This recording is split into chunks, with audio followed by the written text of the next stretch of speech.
Um, so yeah, as Leo mentioned, and Marco, I'm very happy here to be presenting DeepAFx, audio plugins as differentiable layers, which is based on work that we recently published called differentiable signal processing with black box audio effects, which was presented at ICASP some weeks ago. This work was done together with Oliver Wang, Paris Smaragdis, and Nick Bryan, and it was conducted, yeah, during my internship at Adobe Research.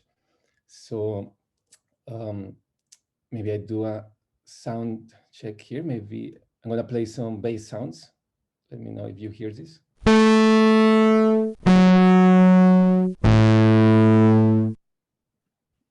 Is that fine? We can hear that. Good. So yeah, so first of all, I would just like to say thank you to the researchers involved in this project that, as I mentioned, are the following. Oliver, which is a research scientist at Adobe, whose main field of work is computer graphics and computer vision. To Paris, which is a professor at the University of Illinois, whose academic work is very well known in the fields of machine learning and audio signal processing. And to Nick, who is here with us today, which is a senior research scientist at Adobe, working in audio and music AI. It was a pleasure to have worked together with them. And yeah, we're very happy to be sharing this with you guys today. About myself, very briefly, yeah, I have a background in electronic engineering, digital signal processing, and have done some studies in music production. Recently, I finished my PhD in computer science at the Queen Mary University of London at the Center for Digital Music, where most of my work was in deep learning architectures for audio and music processing, more specifically audio effects modeling and automatic mixing. And also last year, I was an audio research intern for Adobe. That's where we did all this work. And recently, I'm working for Sony as a music technology researcher. On an unrelated topic, I like hiking. And the picture that you can see here is a great place in Colombia called the Lost City, or La Ciudad Perdida in Spanish. So for you guys that like hiking, that's a great spot to check. So yeah, coming back to audio effects and deep learning. So yeah, to provide some context, yeah, audio effects are everywhere. They are widely used. They are using various media, such as music, live performances, podcasts, films, and video games. And they are usually applied to manipulate different characteristics of sounds, such as the dynamics, the frequency content, spatialization, timbre. And for those of you that are not familiar with audio effects, in the top, you can see digital audio effects, like software-based audio effects, and in the bottom, analog audio effects, mostly guitar pedals, but that's not the only type of analog audio effects. And so yeah, the problem that we saw is that audio production tools, such as audio effects, are hard to use. I always like to show this example. So at the left, you can see the interface of a real spacecraft that's used to, yeah, to go to space. And at the right, you can see the interface of professional audio plugins. So yeah, we basically thought that, yeah, using audio plugins shouldn't feel more intimidating than flying a spaceship. And it might feel like this sometimes because, yeah, a lot of expert knowledge is required and a very steep learning curve. So the goal that we have is to a desire to simplify this process. And this can bring several applications, such as the automation of sound engineering tasks. And yeah, for example, we can use neural networks to control audio effects directly to perform a desired high-level music or audio production task. Which led us to our main research question, that is, okay, how do we automatically control audio effects to perform an audio production task? And more concretely, how to use deep learning to control audio effects. So why deep learning? Yeah, we're exploring deep learning because, yeah, deep neural network for audio effects has become an emerging field. In the recent years, most of the contributions to the field have been in the following classes. So parameter estimators, where the input is audio, the network outputs is the parameter values of the effects. End-to-end transformations, where neural proxies are used to model the effects directly in a parametric or non-parametric manner. and differentiable digital signal processing, where these signal processing systems are implemented in a differentiable manner in order to be trained together with neural networks. So our approach differs from these methods because we are going to use the audio plugins directly, and it's something that hasn't been done, hasn't been explored yet before this work. So this, following this question, this leads us to the next question, that is, okay, we're going to use deep learning, so how to incorporate audio effects within a deep neural network and train. So here, as you can see from this graph, the main problem is the gradient. So we have input audio, output audio, neural networks. We know how to differentiate with that, but now we have this third-party software, and yeah, we cannot get derivatives from there, so we cannot compute the gradient, so we cannot train. So that's the main problem to solve. And lastly, how can we train such network to perform audio production tasks? So for example, we explore whether a neural network can use these audio plugins to control their parameters, to route parameter automation, this in order to perform a specific audio production task, and we will later show on. This is a high-level overview of our methodology. So here we are introducing DeepAFx, which is a new approach to differentiable signal processing that enables the use of arbitrary third-party audio plugins within any deep neural network. So in this struct architecture, we have an encoder that analyzes the input audio, and then it learns to control the audio effects that themselves perform the audio manipulation. So as I mentioned, most of these audio plugins will be non-differentiable software, third-party software. Thus, we're going to explore a method based on finite difference to approximate the gradients of the plugins. And for this, we're going to treat the audio effects as a black box, since we're just going to take into account the input and output measurements.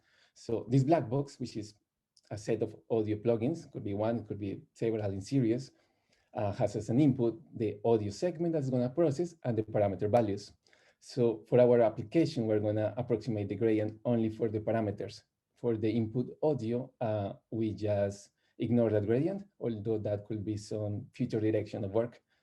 As a research impact of what we're doing, we believe that, but directly incorporating the domain knowledge from the audio plugins into the deep learning architectures, we can outperform state-of-the-art networks, and we can open up a wide range of applications within the fields of intelligent music production, effects and manipulation, and virtual acoustic and analog models, which are the applications that we're going to explore in this paper or project. But as well, we believe that this has application in other fields, such as sound synthesis and sound separation, and also beyond audio effects, because we are just treating this as a black box. So first, before delving into the more technical part of the DeepAFx, let me show you the results of the tasks that we explore using our approach. So the first task is tube amplifier emulation. So yeah, the emulation of distortion effects is a highly researched field whose goal is to recreate the sound of analog reference devices, in this case, a tube amplifier. And we exactly emulate the one that you can see on the picture. This is the kind of a famous tube amplifier and limited amplifier, but we only model the tube preamplifier part of it. For this, we used a LB2 plugin, a multiband compressor, which is this one. And exactly, we train our network to use 21 of its parameters, which are the following. So we have 4 bands, and for each band, the network is gonna be interacting with the threshold, the ratio, the makeup gain, and the knee controls, as well with the 3 frequency crossovers, it's a multiband compressor, and with the input and output gain. In a high-level manner, this is how it sort of looks. We have an encoder using this compressor and outputting audio. The results with the test data set are the following. So first, you're going to listen to the dry audio, the input to the model.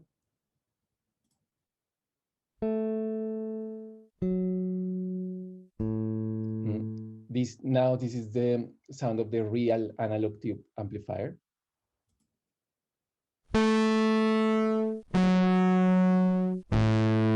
And the output of our model.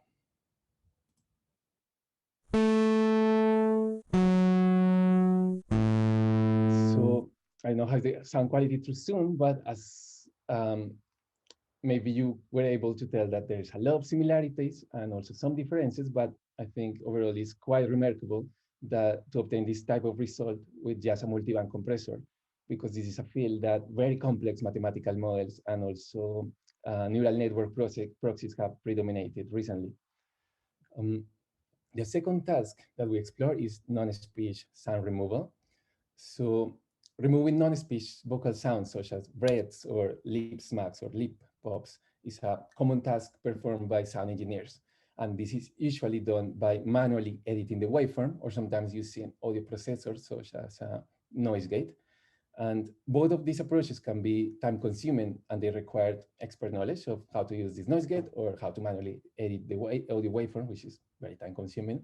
And to the best of our knowledge, the automation of this task has not been investigated.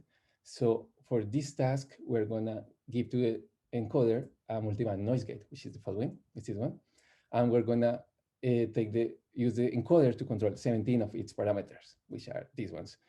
We have again 4 bands, and we have the threshold, the ratio, the makeup gain. We have again the three frequency crossovers and the input and output gain. In a high level way, this is what's happening. And the results with the test set are the following. So here at the left, you have the input, the speech recording, non-processed, and at the right, the output of our model. So as you can see in the spectrogram, this is the regions where the non-speech sounds are present. And yeah, they are not there in the output of our model, but maybe it's better to listen to it. So yeah, just focus on the breathy sounds of the recording. We had made a great deal of way during the night, and were now lying becalmed about half a And mile. the output of our model. We had made a great deal of way during the night, and were now lying becalmed about half a mile. So as you could listen, the non-speech sounds were successfully removed. And another advantage of our method is that we can check over time how the network is interacting with these parameters, how it's literally moving these knobs. So we can display this as a parameter automation manner, such as is the case normally with digital audio workstations. And for the 17 parameters of this multiband noise gate, it looks like this. Um, so this is how the network is using the 17 parameters across this audio segment. And again, as you can see, here's the moments in time where the non-speech sounds are present. And this is where the network is mostly moving the threshold values and some other parameters. Um, maybe we have time to show another example of this application. Again, same principle, breathy sounds. And this is the input. We had made a great deal of way during the night and were now lying becalmed about half a mile to the southeast of the low eastern coast. Gray-colored woods covered a large part of the And the surface. output of our model. We had made a great deal of way during the night and were now lying becalmed about half a mile to the southeast of the low eastern coast. Gray-colored woods covered a large part of the So again, surface. we can see that, non-speech sounds were successfully removed. Um, the third task that we explore is music mastering. So music mastering or music post-production is a process of enhancing and recording by manipulating certain characteristics of the mixture, such as the dynamics, the spatialization, the frequency content. So this manipulation is usually done by an experienced mastering engineer. And for this problem, we're going to use 3 audio effects in series, which is a very, very basic audio mastering chain. So the audio effects in series consists of a multiband compressor, a graphic equalizer, 32 bands, and a limiter. And in total, this gives us 50 parameters, which are the following. For the compressor, we have 16, again, 4 bands, threshold ratio and makeup gain, frequency crossovers, and input gain. For the graphic equalizer, we're gonna control the 32 band gains and the output gain. And for the limiter, only the threshold limiting. On the high level, this is what's happening. And results with the test set are the following. So this is um, first of all, is we're noting that, the samples for this task were not loudness normalized. And this is to evaluate the loudness part of this task because, the loudness target is part of the mastering problem. So this is the input, the unmastered music track. Well, hey there, darling. I know it's late and the night's come along. This is the song mastered by the mastering engineer. Well, hey there, darling. I know it's late and the night's come along. And the output of our model. Well, hey there, darling. I know it's late and the night's come along. So yeah, as you could listen, like they're quite similar. I also have some more examples across different genres to show about this. And also maybe to be more fair with because yeah, the loudness difference with the input is quite evident. So in this case, instead of the input, I'm gonna play the peak normalized master version. So this is exactly the mid anchor that we use in our listening test. And yeah, so we're gonna listen to the peak normalized version of the mixture, the master engineer process version, and the output of our model. So I will just will be playing like the different segments across. In scolding steam, I'm a cog. In scolding steam, I'm a cog. In scolding steam, I'm a cog.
So here I think it's interesting to mention that, yeah, we have different genres being the input of the model here. And yeah, it's interesting to see how the network behaves with these different genres. Like normally this type of data sets, most of the content is mainstream rock and pop music, but as you could listen in the samples before, there is some electronic music there, also some very out of domain music, such as the last one that is a choir. So although further analysis is required of how the network behaves with genres that are not as present in the training set, yeah, these results kind of point that, yeah, it's doing a good job.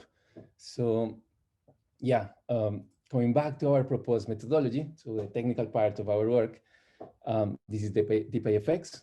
And as you can see, our model consists of a deep encoder and an audio effects layer. And we're going to train this deep encoder to analyze the input audio and to control the effect parameters in order to obtain the desired signal manipulation.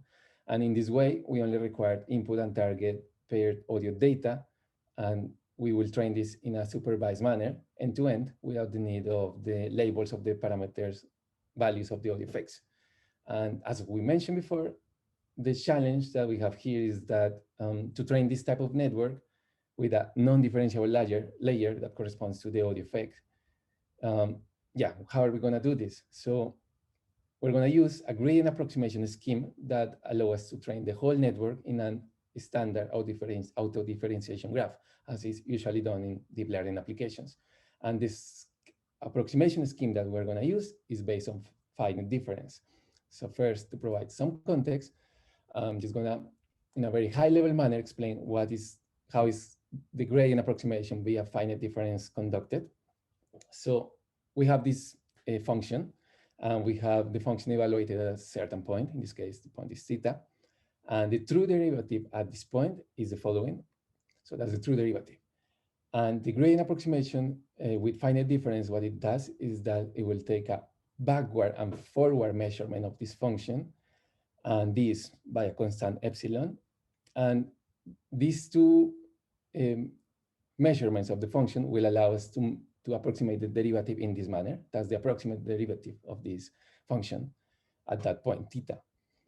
And one component of the gradient approximation vector will be defined by this equation. So this equation, what it's telling us is that, okay, the vector of the gradient approximation will contain the partial derivatives for each parameter, right? And for each parameter, we will need to compute this equation. And as you can see, since we need to do that for each parameter, this means that, yeah, find the difference perturbs only one direction at a time. This means for that specific parameter. And for that specific parameter, we will need to do two evaluations, the forward and the backward evaluation of the function. And this means that if we have p parameters, this requires 2 times p forward evaluations of the function. And this can be very computationally expensive, even for a small number of parameters, given that the function that we're going to evaluate represents one audio plugin or several. And yeah, we are training a neural network, and we will be doing this thousands of times. So yeah, this is quite an expensive approach. So as an alternative, we explored a method called simultaneous permutation stochastic approximation, or SPSA. Um, this method has been proven to be an efficient gradient approximation method that can be used with gradient descent for optimization. And similarly, the gradient estimator of vector is based on this equation that is a random perturbation of all the parameters at the same time. And the main difference between the two equations are the following. So first is the d vector for the case of the finite differences, and the delta vector in the case of the SPSA. For the finite differences, d is a unit vector for each parameter I, whereas for the delta vector, this is just a random perturbation vector, randomly sampled from a symmetric Bernoulli distribution. This means that delta is just minus ones and ones. And the second difference is the numerator in each equation. So for all the parameters that we are approximating the gradient, the second equation, the numerator is the same, which means that we only have to compute two evaluations of the function. Whereas for the finite differences, the numerator will be different for each parameter. So that's the main advantage of the SPSA method. And this gives us that, yeah, SPSA with this random perturbation vector, it will disturb all the directions at the same time, which means that it only requires two forward passes. And this is quite a huge advantage in comparison to the finite differences. And one can argue that, yeah, this random search maybe is not the steepest descent, but we found in our experiments that over many iterations, both methods tend to converge to the same. And also, if you're interested in a more detailed analysis of how this method compares to finite differences, you should check this paper. This is a graph for that paper. And yeah, as you can see, the gradient descent for SPSA, which is the blue line, is noisier than for the red line, but it goes to a solution. So yeah, that's the kind of the first challenge that we approach in our method, that we are approximating the gradient with a method based on finite differences. Finite difference is too slow, so this is a problem. Gradient approximation with finite difference is too slow, and running audio effects represents a computational bottleneck. The solution that we reached is doing the approximation with SPSA, this multi-threading, since we're going to train our network using a mini batch on a single GPU, but in a multi-CPU setup. More details about this is in the repository linked to the paper of how the multi-threading is implemented. The second problem that we found when using audio plugins directly with neural networks is that some of you that work with audio effects or developing audio processing, digital audio effects, you know that audio effects are stateful. What this means is that, yeah, the output depends on previous input samples or internal states or buffers of the audio plugin. And normally in deep learning applications, what you do is that you just feed randomly sampled uh, segments, like in a stochastically manner. But we cannot do this with the audio effects, because if we start just sending random frames, these internal buffers or internal states of the plugins will be corrupted, and the behavior of the plugin is not as, during training, won't be the same as during inference, and as well during the, as when the audio effects are used in a digital audio workstation. To illustrate this in a better manner, so this is how it looks to train this network with random frames. We just sample random frames from different audio samples. And yeah, this is wrong because behavior is corrupted and we don't get the results that we expect. So the solution is to keep this internal state, right? So that's what we call training with stateful black boxes. And in this way, the deep encoder is going to be interacting with the audio effect, with the audio plugin in the same manner that the audio plugin behaves inside a digital audio workstation. This is receiving non-overlapping segments, and this looks like this. So we have the same audio clip, audio segment, and we're just going to feed non-overlapping frames. And that's the correct manner. And also, it is worth mentioning that, okay, we're doing this in a mini batch, right? So we are providing the network with, let's say, in our case, we use a batch size of 100 frames. So it means that we need to run 100 plugins in parallel, because as well, the internal state of each plugin needs to be maintained. And also, this has some other consequences for the way that we're approximating the gradient. But first of all, maybe let me illustrate this with this diagram. I know a lot of things are happening here, so I will try to explain this in a clearest manner as I can.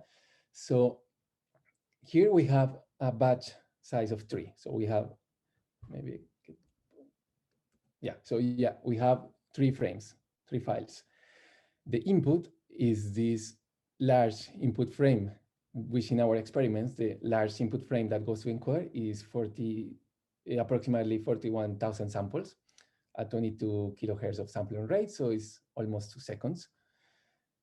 For each frame, this is going to go to the encoder. This is the encoder part. So the encoder is going to receive the large frame and is going to predict the parameter values for the middle part of this frame. So these are the parameter values, and this is that middle output frame, which is just 1,000 samples. Then the encoder is going to give the parameter values to the audio plugin. So in the dark red, you see the parameter values, which are going to use these parameter values to process the middle part of this segment, this segment. And this is going to be happening for each file in the mini batch. So in this case, for 3. So we have 3 plugins running in parallel that are going to be processing the 3 segments for each file. For this, so this is at time 0. In the next step, we're going to sample from the same file, and we're going to do the same. The network is going to provide the parameter values for this middle part of the frame, and so on. So yeah, we need to keep 1 plugin running for each element in the batch size, right? But so what about the gradient approximation? Because we're also doing there, if we're doing SPSA, we're doing a forward evaluation and a backward evaluation of the plugin. So that means that we need to keep the state there as well. So we need also to have an audio effect for the forward pass, or E plus, and for the backward pass, or E minus. So if we have 3 plugins for running in parallel for the 3 elements in the mini batch, we also need 3 for the backward evaluation and 3 for the forward evaluation. Also, we're mentioning that if we're using finite difference for this, we will need 1 plugin for each parameter. So that will, yeah, this will escalate really quickly and it will get unmanageable. So at least using finite SPSA in our experiments that we use a mini batch of, well, a batch size of 100, we will have 100 plugins for the forward pass and 100 for the backward of the gradient approximation and for the forward of the backward of the gradient approximation. So in total, 300 plugins running in parallel, which is quite a remarkable engineering feat.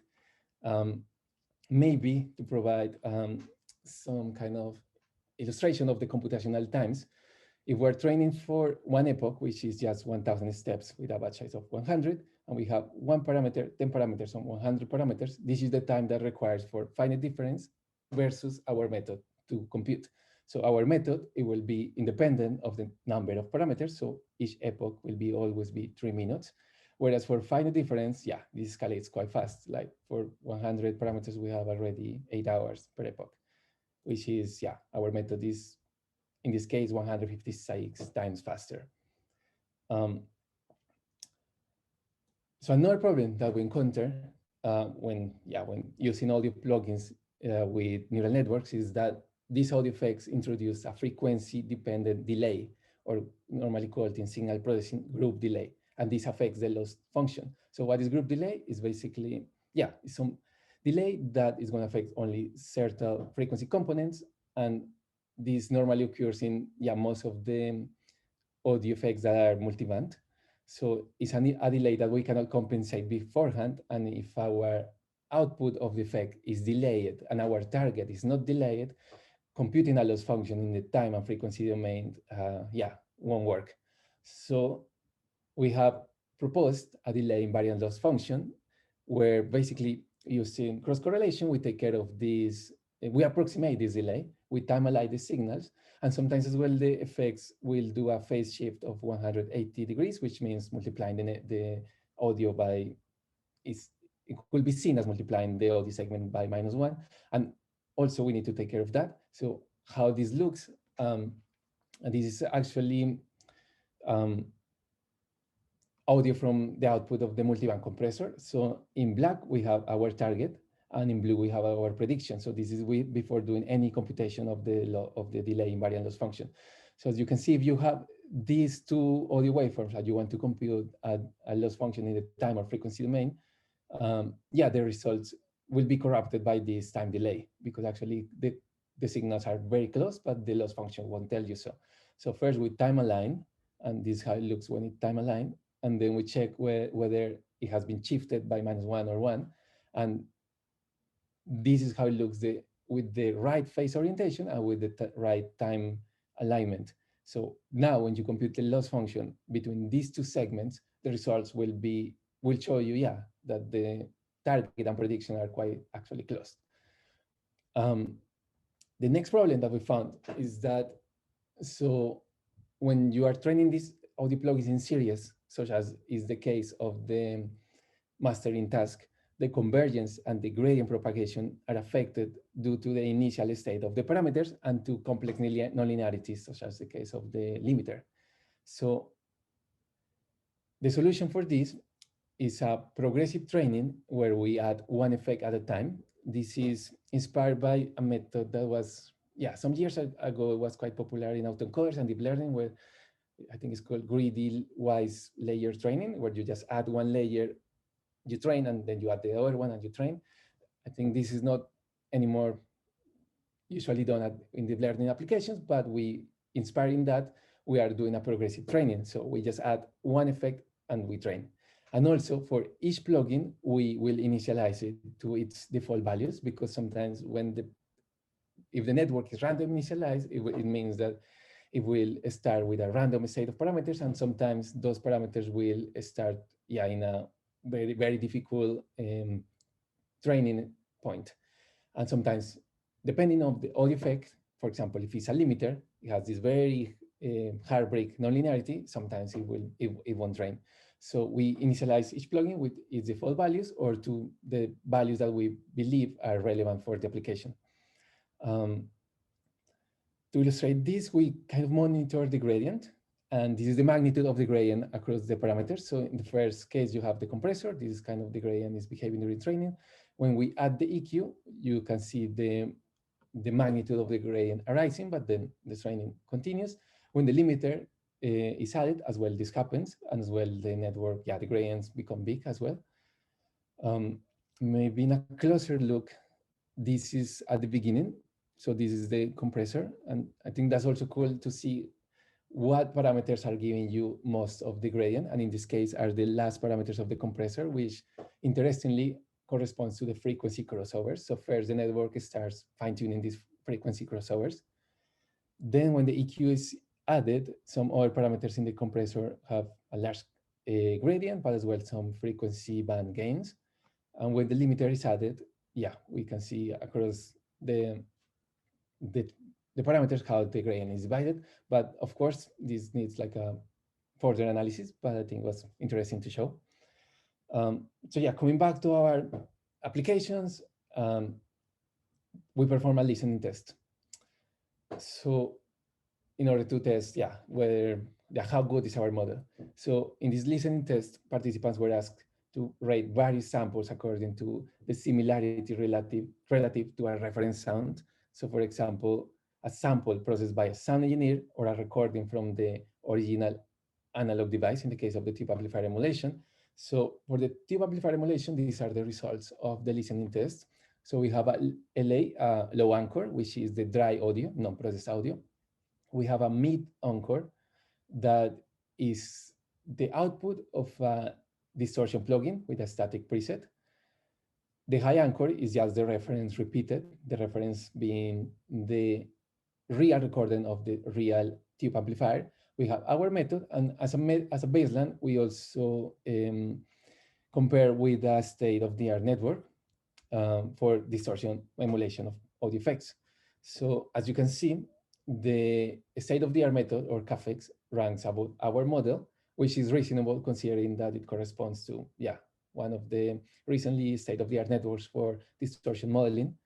But the result of our task is still remarkable, as I mentioned when playing the sounds for this task, because we're just using a multiband compressor for this. This is an effect that is not used to achieve a high level of distortion, and the network is getting close to the sounds even with this effect, which means that the network will exploit the most it can the parameters to reach the target. And this is quite remarkable, yeah, in a field where complex mathematical models and complex or big or specific deep neural network proxies have predominated. So yeah, we're just only using a multiband compressor. For the non-speech sound removal, these are the listening results, listening test results. Low anchor as well is the non-processed sound. Mid anchor is using a static preset with the noise gate. High anchor is the repeated reference and our method. And as you can see, yeah, our model is rated almost as high as the human sound engineer, which is, yeah, quite good. And the mid anchor is rated lower than the low anchor because I think sometimes maybe in the listening test, the listener got confused, whereas how to rate a segment that has some artifacts due to bad gating or a segment that doesn't have any artifacts, but it contains the non-speech sounds. And lastly, for the music mastering, so we have low anchor, non-processed music track. Mid anchor is the peak normalized master version that we listened before. High anchor is the repeated reference or real mastering engineer output. Our method, and OMS, which stands for Online Mastering Software, which in this case is a well-known commercial software, Lander. And yeah, it's quite cool to see that our model is rated above the online mastering service, which we consider in this case a state of the art. I think I have time for this, maybe show some bonus applications, some applications that were non-successful, that, yeah, it was quite fun to explore these ones. And the first one is 2D noise. This is, honestly, we tried this one very hard, but at the end, it didn't work so well, but maybe let me talk about it. So we use for this a multiband gate. So the plan was to do the noising using the multiband gate, controlling as well 17 of its parameters. And maybe just let me play to the sound. So this is the input, this is a speech with some added synthetic noise. Oh, sorry.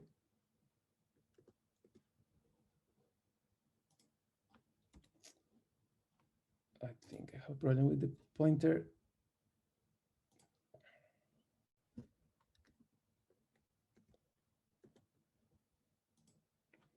Not sure why I cannot. Okay, yeah, input. We had made a great deal of way during the night, and were now lying becalmed about half a mile to the southeast of the low eastern. The target, so the sound without noise, We had made a great deal of way during the night, and were now lying becalmed about half a mile to. and the output of our network, We had made a great deal of way during the night, and were now lying becalmed about half a mile to the southeast of the low eastern coast. so yeah, as you can see, listened and see, yeah, the output is quite gated, which is not surprisingly because we are using a multiband gate. But somehow we expected the network to use the multiband frequencies to, yeah, to gate this noise um, out, not only when the speech is not present, which is happening. But if you take a look of how the network is using the parameters, it's quite interesting to see that it's following the speech signal quite close. So it's like basically kind of an envelope follower and kind of always gating out when there is a speech present and gating in when there is a speech present and gating out when only the noise. Um, so then we thought like, okay, maybe we can use a 32 band parametric EQ for this. It has more bands, but again, we got the same type of results. This is how it sounds. We had made a great deal of way during the night, and were now lying becalmed about half a mile to the southeast. So yeah, it's gated, which is not normally wanted when you're doing denoising. Is like a very kind of, yeah, simple way of denoise. We also tried similarly the reverberation and denoising, but as well similar results. Is the multiband gate. Maybe I can just play input We had made a great deal of way during the night and were now lying becalmed about half a mile to the southeast of the. and output.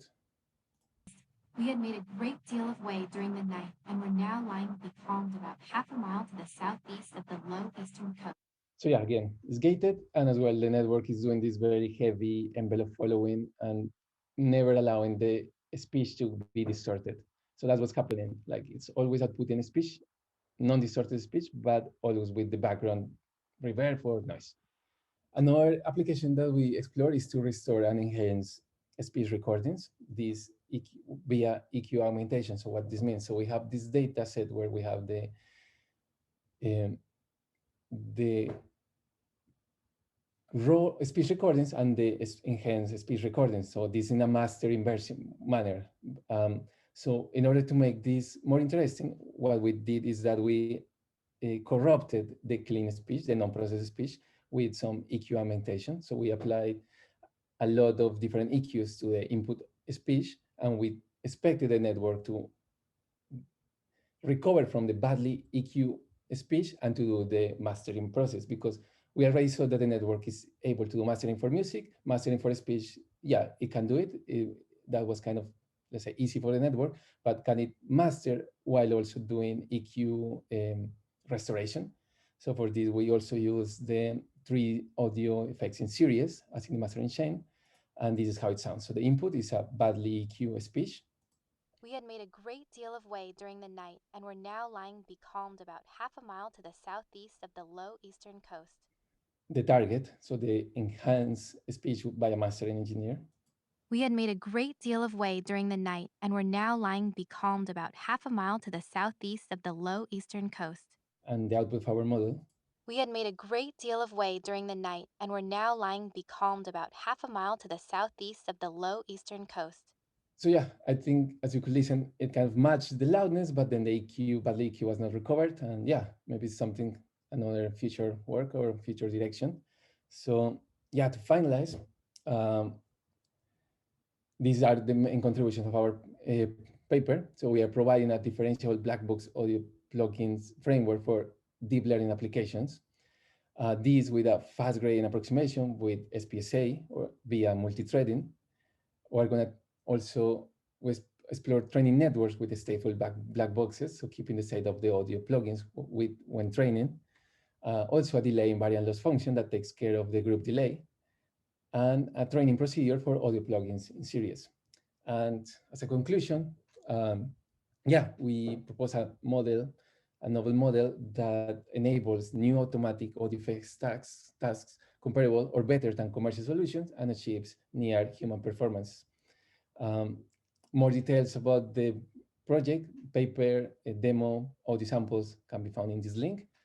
And more information about myself, my work, my research-based tweets can be found in those links. And yeah, so that's it. Thank you for staying with me these 45 minutes.